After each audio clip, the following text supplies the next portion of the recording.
আসসালামু আলাইকুম। Gbanker আরেকটি পর্বে আপনাদেরকে স্বাগতম। আশা করি সবাই ভালো আছেন। সবার প্রথম আমার চ্যানেলে আপনাদেরকে স্বাগতম।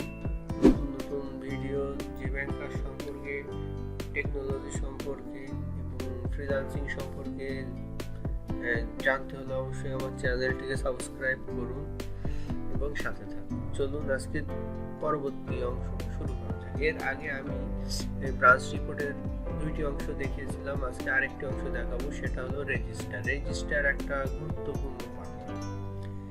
একজন সদস্যকে হ্যান্ডেল করতে হলে, সদস্য সম্পর্কে তার বাস্তব চিত্র জানতে হলে অবশ্যই আপনাকে রেজিস্টার দেখতে হবে।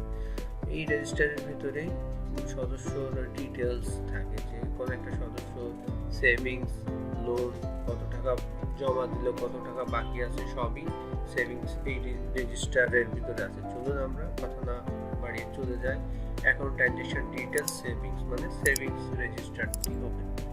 এখানে প্রয়োজনীয় তথ্য দিয়ে আপনি যে কোনো একটি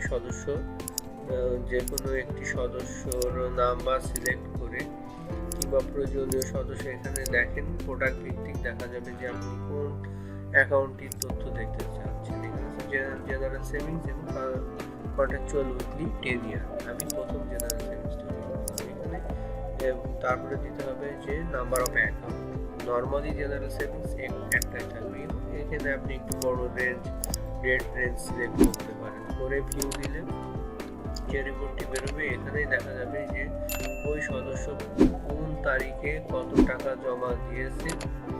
এখানে উপরে যদি আমরা মেনুটি খেয়াল করি, এখানে transaction date, opening balance, transaction date, opening balance, deposit, withdrawal, interest, closing balance, বিভিন্ন পার্টে ভাগ করা আছে। এখন আমরা যদি ভালো করে দেখি যে কোন তারিখে সদস্য কত টাকা জমা দিয়েছে, এবং একদম ডান সাইডে আছে যে কি ডিভাইস, কি মাধ্যমে জমা দিয়েছে, সেটি এখানে দেখা যাচ্ছে যে আর ক্যাশ ট্যাপ কালেকশন, মানে রেগুলার ক্যাশ ট্যাপ দিয়ে।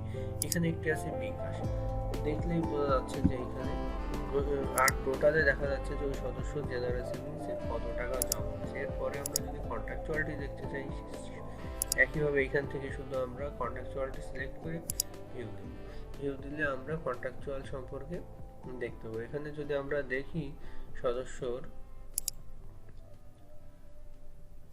ভিউ দেব, এখানে যদি আমরা দেখি সদস্যর কন্ট্রাকচুয়ালের কি অবস্থা। কন্ট্রাকচুয়াল মানে কম্পালসারি, যেটা আসলে সদস্য প্রতি একটা নির্দিষ্ট সময় অন্তর কিস্তি হিসাবে জমা করে।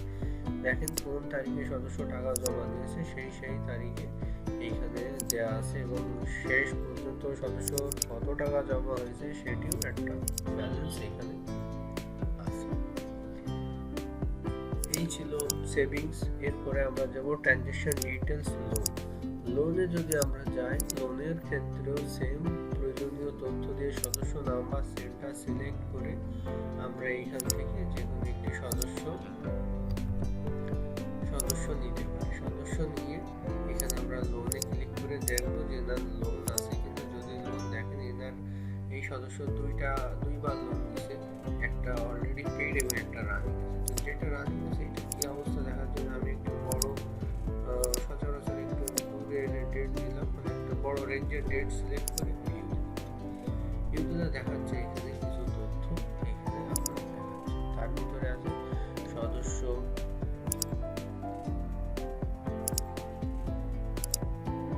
দেওয়ার পরে এই রিপোর্টটি শো হলো।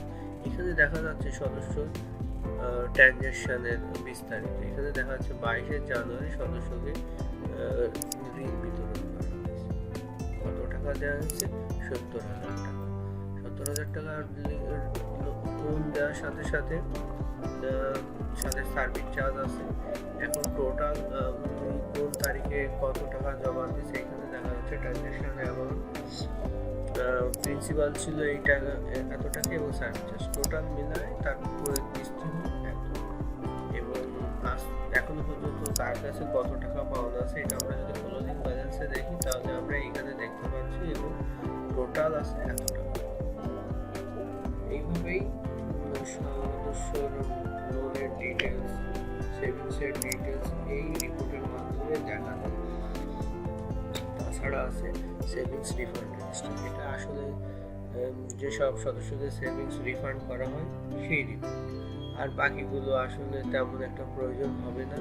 তবে হ্যাঁ, রিপেমেন্ট শিডিউল যে রিপোর্টটি আছে এইটা একটা গুরুত্বপূর্ণ রিপোর্ট, সেটা নিয়ে আমি আরেকদিন আলোচনা করব। এটা আমি আজকে আর আলোচনা করব না। আজকে যে রেজিস্টারের যে দুইটি টপিক নিয়ে আলোচনা করেছি, আশা করি আপনাদের সবার কাজে আসবে এবং এর থেকে আপনারা অনেক কিছু জানতে পারবেন যে সদস্যর কবে বকেয়া হয়েছে, কবে আদায়যোগ্য করেছিল, সদস্য টাকা দেয়নি, কোনো কারেকশন হইলে এখানে মার্ক করা থাকে।